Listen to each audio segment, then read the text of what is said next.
accounts very successful Hi-Fi Rush. I hate to even imagine this possibility that one of the only studios left that has proven capable of making big immersive sims dying. That is just not good. I do not like that. But it's an unfortunate looming reality of the landscape the industry is in at the moment. So in what world does another Dishonored get made? Well, Arcane and Microsoft have clearly seen and even often responded to the hunger that has been shown online for more Dishonored. Dishonored may not have lit up the world with crazy sales numbers or player counts when it first released, but the landscape has changed a lot since the last Dishonored release. And these games have kind of had that latent streaming success thing, where through word of mouth and the games going on sale for dirt cheap pretty often, being on Game Pass and being given away for free on Epic a few times, I think the games have slowly amassed a much bigger fan base than they ever had on launch. Would this translate to people lining up in huge numbers for a new one? That I don't know. I'd be there, of course, but that could be one takeaway from this social media frenzy. Deathloop, Arcane Leon's most recent project, could also have some clues. While the popular opinion on this game is somewhat mixed, I do believe that it's probably considered to be at least a modest critical and commercial success. 2021 was a weird year for gaming. There was not a lot of games to feed quite a lot of mouths, so I think Deathloop benefited a lot from that, where in other years it might not have fared so well. But it seems to have sold fairly well, and it even won quite a few awards. I don't think this means there will definitely be more Deathloop, but you don't have to squint to see how Deathloop achieving even a modest success bodes well for more Dishonored in the future. I think my biggest worry though is that the cry for more Dishonored will be met, but with the wrong answer. With the most likely scenario as I see it being a completely unnecessary outsourced remake or remaster of the first game, which in my opinion still looks and played like it hasn't hardly aged a day and is in need of pretty much zero updates. Or worse yet, a new game made by some studio other than Arcane that just misses the point. I'd much rather we see no more Dishonored ever than a truly bad or even mediocre Dishonored game. In truth, this could happen anyways. When Arcane Austin closed down, there was reports that something like 70% of the workforce had turned over since the studio made Prey in 2017. The team making Redfall was just decidedly not even the same people. Currently owned studio director Dinga Bakaba was the design director on Dishonored 2, but the original directors of the game, Harvey Smith and Rafael Colantonio, are now all no longer part of the studio, leaving another Dishonored game to be made yet again by a largely different group of people. I have some faith that between the ethos of Arcane and the very solid groundwork that the Dishonored franchise has already laid, this studio could absolutely strike gold again, but it is always worth remembering that there is nothing particularly sacred about a studio. Games are ultimately made by the people within them. And of course, even the person responsible for the sauce of the first game, Victor Antonov, who also notably designed Half-Life City 17, is unfortunately no longer with us. Rest in peace. I think another question worth asking is, should there even be a Dishonored 3? Fans of the games are probably like, well, yeah, duh. But humor me while I unpack it a little bit. I wouldn't mind seeing another Dishonored game, especially to revisit the world of Dishonored, explore a new fucked up city or location, use new outsider powers, or whatever equivalent a new game might introduce. But I've also had the itch for more Dishonored kind of scratched by a lot of indie immersive sims, such as Gloomwood and Fallen Aces. And there's even devs taking a crack at something more specifically Dishonored-like.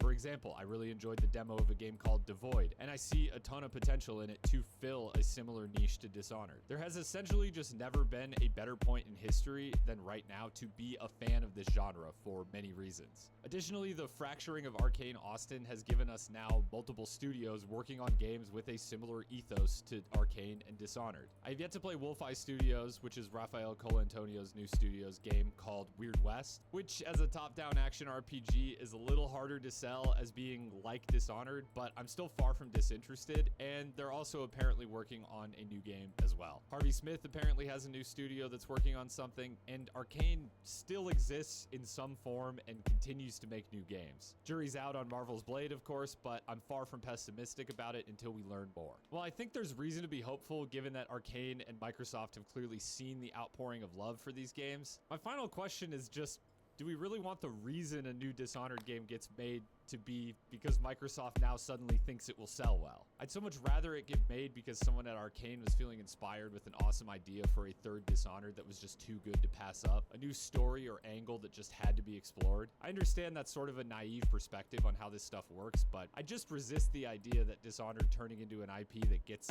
quote-unquote milked, for lack of a better term, would actually be a good thing. And lastly, you can always just go play Dishonored. I am honestly not someone who replays single player games that often, but Dishonored has implanted itself in my brain like a worm. I get the itch every couple of years at absolute most to replay this masterpiece. And every time I do, I'm surprised not only at just how well it's aged, but also how much more there always seems to be for me to discover. I'm approaching 100% achievements on the first game and plan to do the same with the other games as well. Currently, I'm working on a no powers run on stream, or I guess in Dishonored 1, it's like minimal powers, given that you have to use Blink a couple times. But I've really enjoyed it. I plan to do more playthroughs on my stream of the other games as well, and then a big critique and retrospective video on the main channel coming later this year. If you've watched all the way to the end, I hope you're either a Dishonored fan who has had their love for these games rekindled like I have, or if you're someone unfamiliar, that the outpouring of love for this game has maybe converted you. Either way, thanks for watching, and I'll see you next time.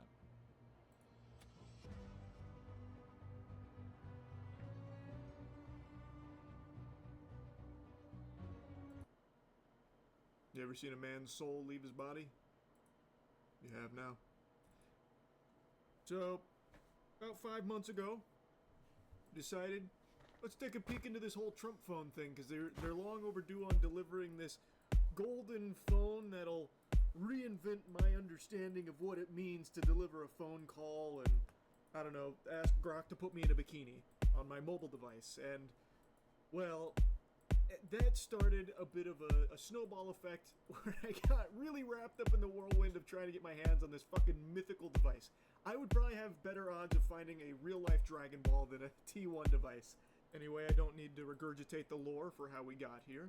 Point is, there's been a new development, a huge disaster, and I mean this isn't a meme, I'm not being exaggeratory. What's unfolded is a complete fucking catastrophe. There is a massive security problem with TrumpMobile.com that has led to thousands of customers getting a big cock in their mouth. I'm making this video to let you know that TrumpMobile.com is leaking customer information, and I know that because, sadly, I am one of those customers whose mailing address, email address, everything short of credit card number is being leaked via a security exploit that I'm not going to go into too much detail to explain, but it's not complicated. Yeah, being a proud customer of Trump Mobile here, trying to get my paws on that T1 device, has put me on the hook here of this security vulnerability. So this individual had sent me an email, as well as CoffeeZilla, as well as a lot of other customers, about this vulnerability that they discovered on the Trump Mobile website, which allowed them to access every piece of customer information except credit card number. That seems to be like the only thing that they weren't able to like look at there, but everything else was just right out there frolicking, and they were able to look at it and were able to prove that this wasn't some hoax, that they actually did have this big security breach that they were able to get all this information from. Basically, they have the whole kit and caboodle of everything Trump Mobile. They got them by the titties. They're squeezing on the honkers. And they were able to provide a lot of information about it, as well as like divulging the method, which neither CoffeeZilla nor myself will get into, but it is a big whoops-a-daisy that needs fixing. So CoffeeZilla and myself, as well as this individual, have reached out to Trump Mobile in every possible avenue we could find to put this on their radar for them to fix it, because this is a huge issue.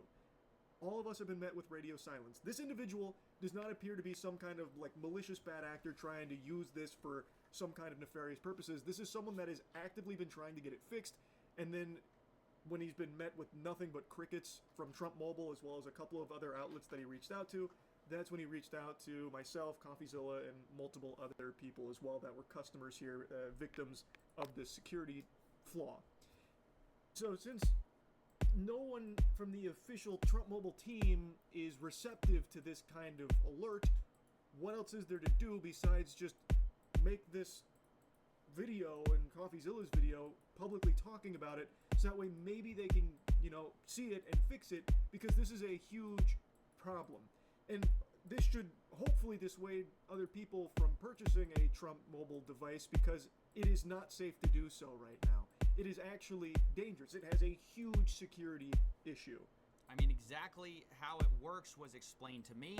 I'm not a computer expert, but even I can understand the mechanics of it, meaning it's very low-hanging fruit. Basically, this past weekend, I was reached out to among many other people who have Trump Mobile accounts to let us know that our identification was being served up. This was by somebody who said they had no interest in doxing me, but they just wanted to let me know that this was happening. This person had my order information, my mailing address. They had other people's information as well that they shared with me just to prove it was real. Of course, blurring out the actual address data. From what I can tell, the person who contacted me, they're just interested in getting this fixed. They contacted the Trump Mobile team. They didn't respond. Bro, I fucking swear, the Trump Mobile, the T1 device is like the mummy's curse. It brings nothing but misery and plague. Like, everything Trump touches is literally the cheese touch. Holy fuck, man. I bought the phone as a joke just to see, A, if it would ever actually come out, and B, if it does release, if it's any good whatsoever, like what actually even gets served to me. And as a result, now I get butt-fucked.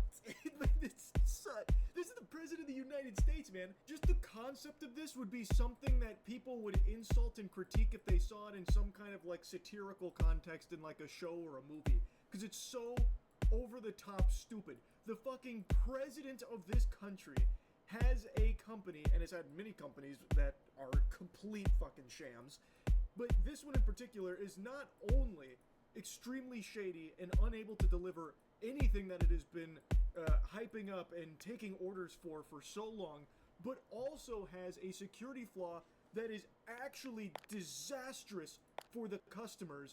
It's just unthinkable. So you can't trust your information with the president, something that is backed by the president of the United States of America. Like, I knew this whole thing was a bunch of barnacles, like everything with the T1, just another one of Trump's endless money-grabbing ploys, like the Trump Bible and all that, but I would have never expected it to be this much of an absurd, throbbing headache. I'm porky pigging right now. It's just so annoying. We have received no response from the official team, so basically how we feel is there's a public interest in letting people know, do not order on TrumpMobile.com unless you're ready for your information to be leaked. It's basically that bad. And also raises concerns given that Trump Mobile is offering a cellular service. I don't know how much of a view they would have into people's browsing histories, call history, location data, but I would assume they keep some of that data, and if that is the case, I'd be very concerned given how much, or should I say, how little protection they give to your basic customer information, which should be obviously like under lock and key. That's exactly right. This is a massive safety concern. Giving your information to Trump Mobile is like covering yourself in raw meat and jumping into the grizzly bear habitat at the zoo. It's a recipe for disaster. So, since they haven't responded to any of us reaching out to try and get it fixed, this is the only option to let people know, do not place any product orders with Trump Mobile right now, and if you already have, goose is kind of cooked. Sleep with one eye open, I guess. Cold sweats, I don't know what to tell you. There's not a whole lot you can do. We don't know if this is the only individual on the planet that's figured this out, or if it has been exploited by, like, malicious entities that have been scraping this data for dubious reasons, and they just haven't made it known to anyone yet. We have no way of knowing that right now. This individual reached out of concern, and they've been trying to get it fixed themselves to no avail, so then reached out to us to try and get it fixed, and we also got radio silence as well, so there's not a whole lot of other options left. But this appears to be someone that genuinely just wants the problem fixed, and the whole purpose of talking about this is this shit needs to get fixed. This is a huge fucking issue. Now, among other things that were discovered while realizing that, my address is out on TrumpMobile.com being served up to anyone who knows this security exploit, we also found out that the real number of customer orders is much lower than we thought previously.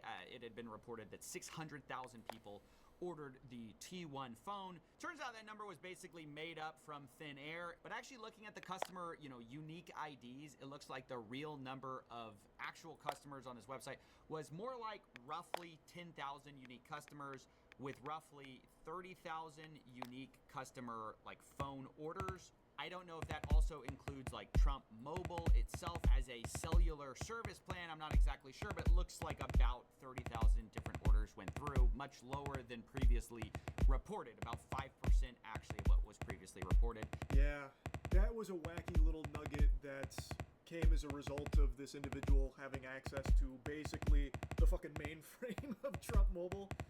They were able to comb through and look at the total number of product orders that were placed, and according to that information, the numbers that have been reported with the 590,000, that's straight fucking horseradish apparently, which shouldn't come as a surprise to anyone because making up numbers has become the bread and butter tactic of anything Trump adjacent. So I guess I shouldn't be surprised, but I guess I just really thought that Trump Mobile was more successful with brain dead lobotomites. So this is actually something I guess positive. You could look at this positively, oh, there were only roughly 30,000 suckers, and maybe a handful of them were like myself and CoffeeZilla, who were there to try and see well, what is this piece of shit? Is it even real? That kind of thing, investigating it, I guess. Who knows? But it is a much lower number, according to what has been discovered through all this, than what they have been saying. Yes. Which might explain why this has been seemingly such a low priority for Eric Trump and the people who are involved in this. It seems like there have been delays, changes, all sorts of stuff. Looks like they're trying to back out of this thing, only to then later say, no, we're actually going to deliver it. At this point, I don't know if it's more just to get this off the legal liability ledger, because it doesn't seem like there's as much interest in this device as was previously reported. And in some ways, it's good because it means the blast radius might be about 10,000 customers, which is still bad, to be clear, but much lower than was previously thought. I think that was a great point from CoffeeZilla there, because that would really explain why this has been so low on their list of things to do.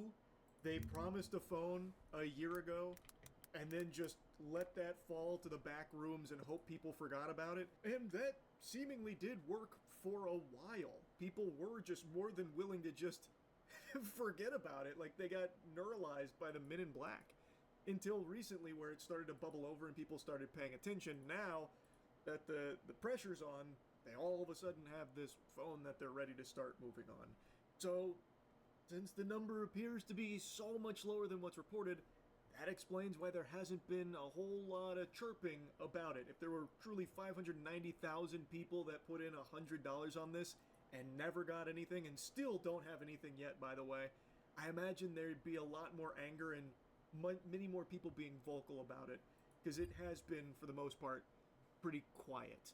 And they've been more than willing to let it stay that way, even changing their terms about if we ever even deliver. Well, the boys' finale aired, and it's pretty much exactly what I was anticipating. Really underwhelming. The whole final season was unfortunately disappointing.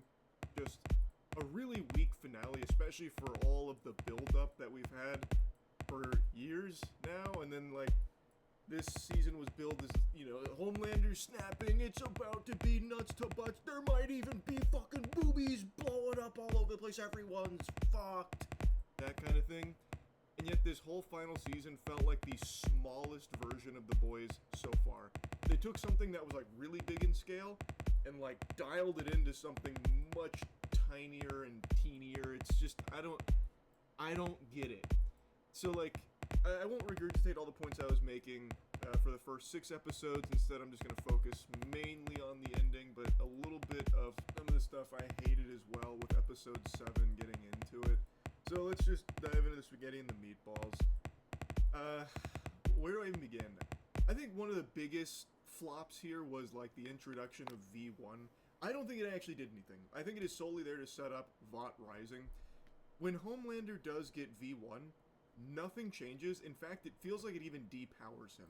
So V1, that's how the Soldier Boy and that original troop are able to survive the virus that was supposed to be like the, basically kill switch for Soups. It doesn't work on Soldier Boy because of the V1, so then that becomes Homelander's new goal for most of the season to get the V1. Then he gets it, and then he wants to make an amusement park. So now we have an immortal Homelander who should be like in prime killing capacity. He's already snapped, views himself as God, and then does nothing. Actually nothing. And in the final fight, he feels significantly weaker than any other time we've ever seen him. So the experimentation on Kimiko to get her to have the Soldier Boy blast, which basically turns Soups into normal average Joe Schmoes, he knows this, and while fighting for his life, it's like he's been nerfed. It's like he's playing on like EU servers or something with lag. He is slow.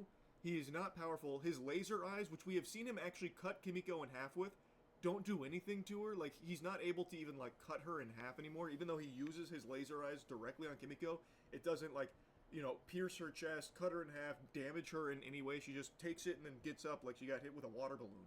So why is he so much weaker now when he has V1 as well?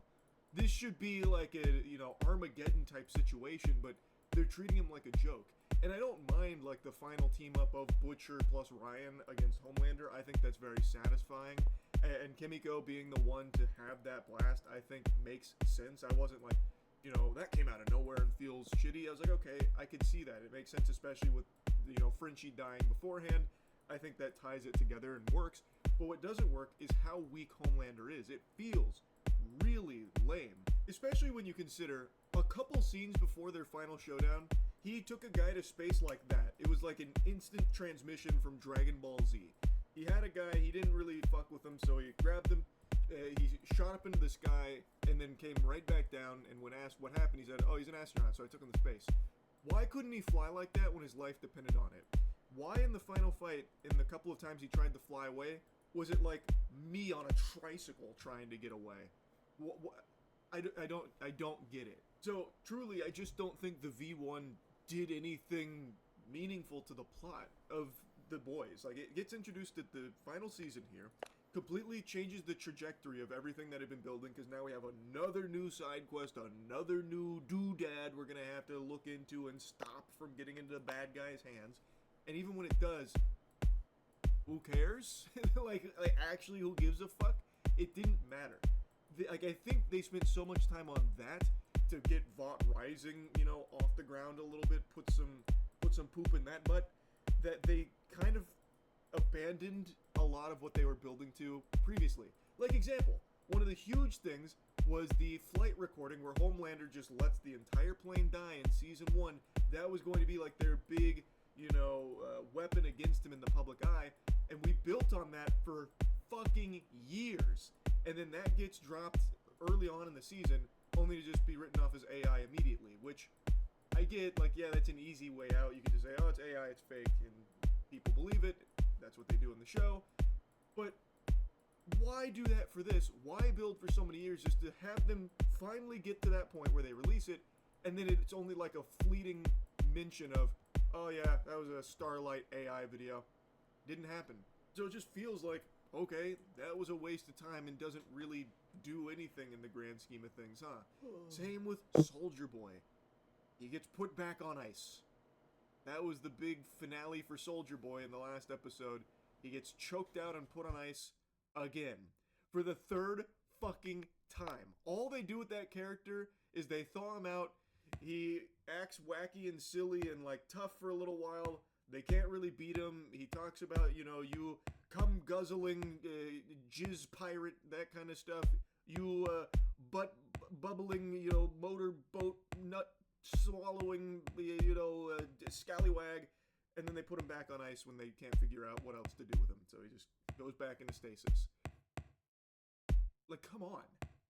How? That's not satisfying at all. Like, it really feels like so much of this was built upon the idea that they had to find ways to keep it milkable because they have so many other Boys projects already in the works. So now, we've waited all this time. This is supposed to be the big finale, and yet it feels like they're still just setting up things for other things outside of the Boys, which means the Boys itself gets kind of strung dry and feels bland and feels like it's missing so many important components for closure. There's just so many things I didn't like about this, man. And even going back a couple episodes, Black Noir 2's death. Like, I think the breakdown of their friendship was handled well. Like, I think that was entertaining and done decently enough because they gave enough time to flesh out the Deep specifically, as well as, like, you know, his obsession with being in Homelander's good graces so he could suckle milk from Homelander's tit. And Black Noir 2 was kind of standing in his way, so they start to have the breakdown, and then he, you know, steals some of Black Noir 2's credit. That further strains it, and then it eventually culminates with him killing his acting coach, and then Black Noir ends up killing a billion fish, which the Deep is rightfully blamed for because of the oil pipeline and stuff that he was talking about, which then causes him to be excommunicado from water itself. And because of that, he kills Black Noir 2, but they don't have like a real final fight or anything. He strangles him with a cord and then stabs him in the face, like in the neck.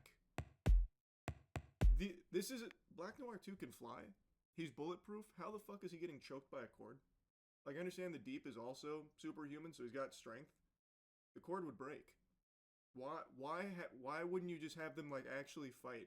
So that way it feels like, oh, you know, this was a big deal. This was a, you know, death befitting of a character you've spent this much time with, but instead it's just a fucking whimper. He gets strangled by a goddamn ox cord and then stabs him, and that's the end of it. And then he never gets mentioned again. Black Noir 2's name never comes up again. Not once. So again, it just feels really underwhelming. Speaking of another character, Sister Sage. Holy shit, I have never seen a character that's supposed to be the smartest character in the world be used so stupidly. Like, that character trait in other shows, like this is the smartest person ever, always leads to some really fascinating situations, and I think relies on good writing for it to work well. Here, that was just completely absent. Sister Sage at no point in this final season felt like the smartest character in the world. All she does is sit around, kind of do nothing. She then explains her goal of like, let everyone die so I can read in peace in my bunker. Like, okay, I guess. But she doesn't do anything to like actually get there using her intelligence at all. And then when she does like betray Homelander and go with the boys, she is the one that fucks everything because she, for some reason, decided to let Soldier Boy come through during the V1 transfer. And she didn't expect Soldier Boy to give Homelander the V1. Human emotion makes no sense. Love. I can't calculate it. I don't get love. Which is a cliche I've seen explored and you've seen explored in other smart characters. Love, the X factor, the chemical X. No one can quite figure out the composition of it. Doesn't make any sense. It goes against logic. But it's like, why even bring Soldier Boy there in the first place? That did nothing to help with the goal of getting the V1. It just puts it in more jeopardy. So he shows up and then just does give Homelander the V1, and then she's fucking shell-shocked, and then spends the next episode just moping and watching Love Island and lobotomizing herself. And then when she does, like, dust it off after a motivational speech from Frenchie, she, like, helps one time with the experiment on Kimiko, which does actually have a big impact. But then that's it. In the final episode, she gets hit by the Kimiko, chest blast, the big beam, loses her powers, and becomes average, saying, I'm stupid like all of you, and then fucks off to Disney World, or, what was it, Universal Studios, I don't remember. She went to Orlando. So, she never did anything like the smartest character in the world was only the one capable of doing. She just does, like, basically nothing except check Frenchie's work and, like, change a couple numbers around to make it actually work better. It's just so weird because you would expect the smartest character in the world to have all these plans and account for everything imaginable, and like you're always playing into their palms because they know what's coming because they're that smart. But Sister Sage, the smartest person on the planet, she does nothing but eat Taco Bell, lobotomize herself, and doesn't actually do anything with her intelligence like ever, and then just goes to Orlando and that's it. It's just such a fucking wild usage of that kind of superpower, or really not even usage of it. It's, again, just underwhelming. I like, that's just the word to describe everything with this whole final season. Everything about it was just so underwhelming. And even in this final season, they still found ways to focus on shit that no one cares about. Like, why do we have there's like a 2-minute scene of two like throwaway villains sniffing each other's assholes, telling each other what they had for lunch? That's in the second to last episode, and we're spending time with that kind of shit. Like, it's so little worked about this finale, unfortunately. Like, Starlight vs. the Deep. This is something that I think had been building the entire series. And the Deep, you always had this sense like, oh, maybe he'll turn on Homelander. He's constantly belittled, but it never quite sets in, and I think that works really well for his character. So then it's a final showdown between Starlight and the Deep. All the terrible shit the Deep has done. There is no redemption to be found whatsoever. And their final fight, Starlight takes him to the beach. Why the fuck would she do that? That is where, presumably, he would be the most powerful. She has no idea that the ocean now rejects him. She is not aware of that at all. Why would she choose to take the Deep to the fucking sea to fight him? That makes no sense.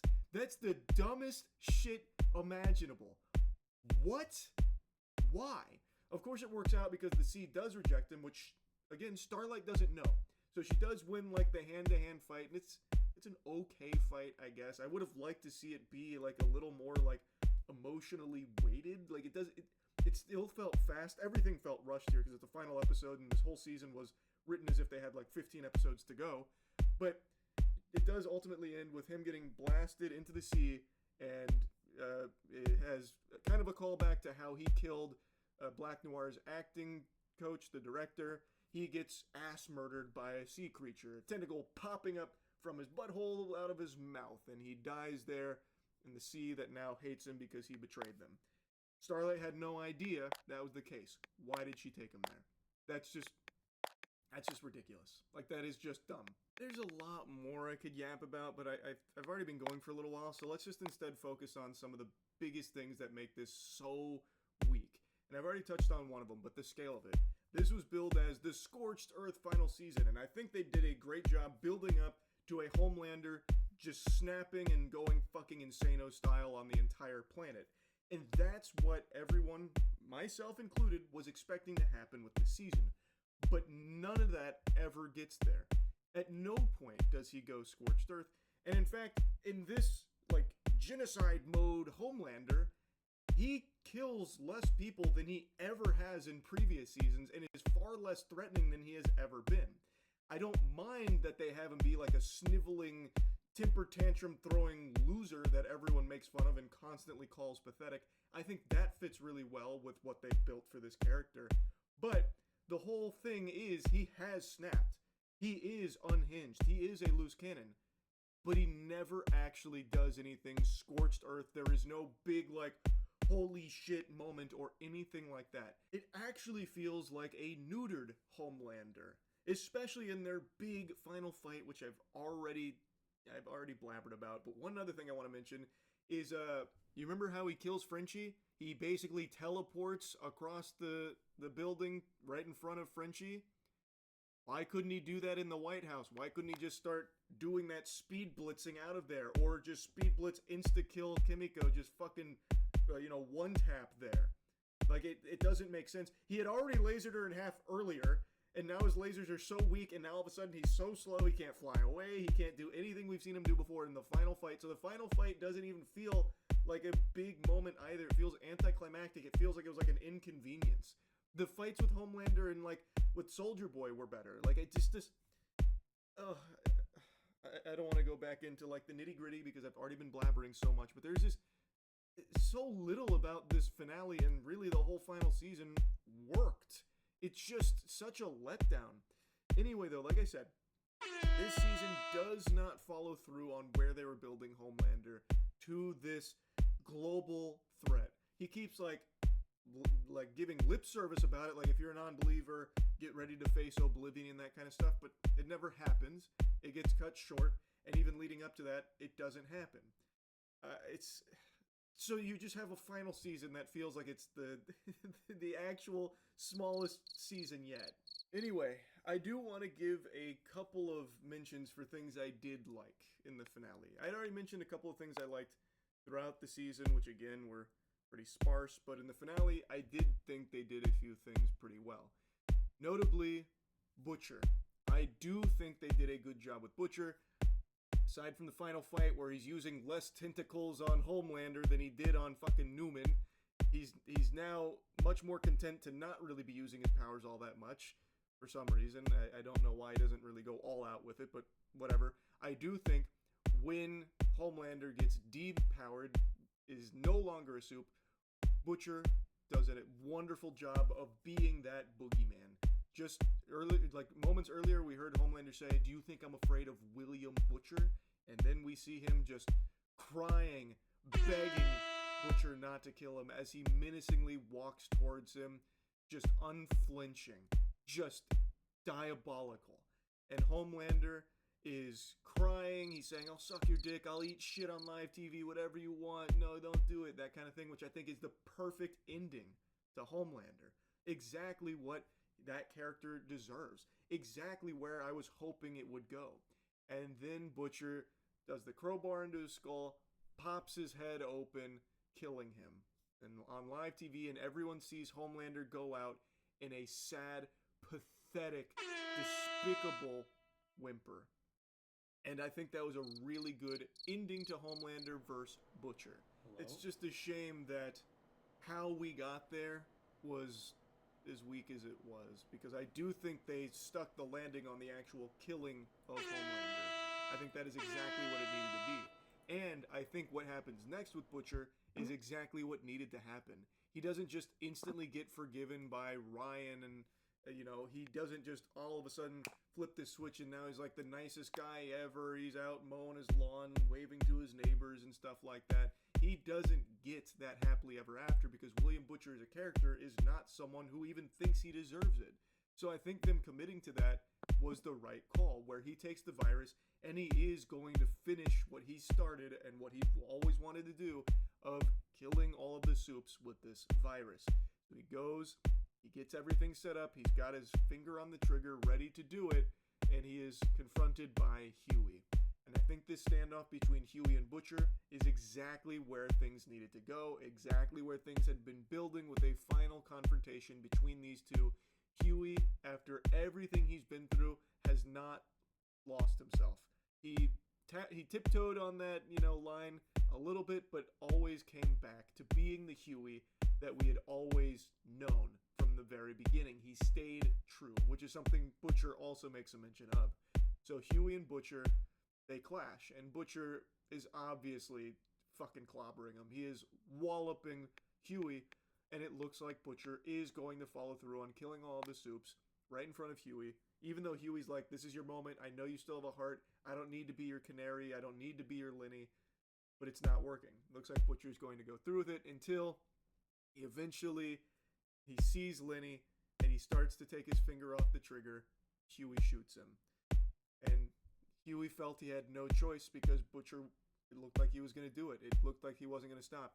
And I believe Butcher wanted this to happen. I think that's pretty clear that Butcher was hoping that Huey would be the one to finally put a stop to him as well. Like, in everything that he's suffered and everything that he's done, he can't help himself. He said he wasn't going to stop, even though it looks like he was going to, but he still seems like it wanted to put Huey in this position where he had no choice but to kill him. Because I think that's what Butcher wanted as well. His way of trying to atone for the past through Huey, his view of him as Lenny and all that. I think that was a fitting conclusion for Butcher as a character, as well as Huey and Butcher's relationship. I think they did that well. I'm sure people will have their issues with it, but for me, I thought that was something they actually did well there. It was everything around it that didn't quite work, especially in this season where Huey and Butcher's relationship isn't really something that's thoroughly explored or really examined all that much, aside from like a couple of mentions here and there about like, "Oh, Butcher, maybe you do have a heart because you just pet terror. That's great. Awesome. Love to see that." Like it's something that they threw into the fucking back rooms and forgot about, but it's something that had been integral throughout the series. So I think that is a fitting conclusion there. I just wish the rest of the season also built up to it better, especially in the finale. But those are two things that I do think were done well, with Butcher and with Huey and Butcher at the very end. Outside of that, just there's not much. Like, there really isn't.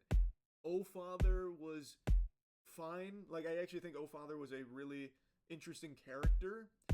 But then he just goes out like Black Bolt from fucking Doctor Strange Multiverse of Madness. It felt extremely quick for a character that had become such a big deal. But, you know, they were running out of time. They forgot that it was the final episode, so now they gotta rapid fire all of this shit. Ashley then, you know, grows a conscience and decides to come around to help the boys, which gets them in the position to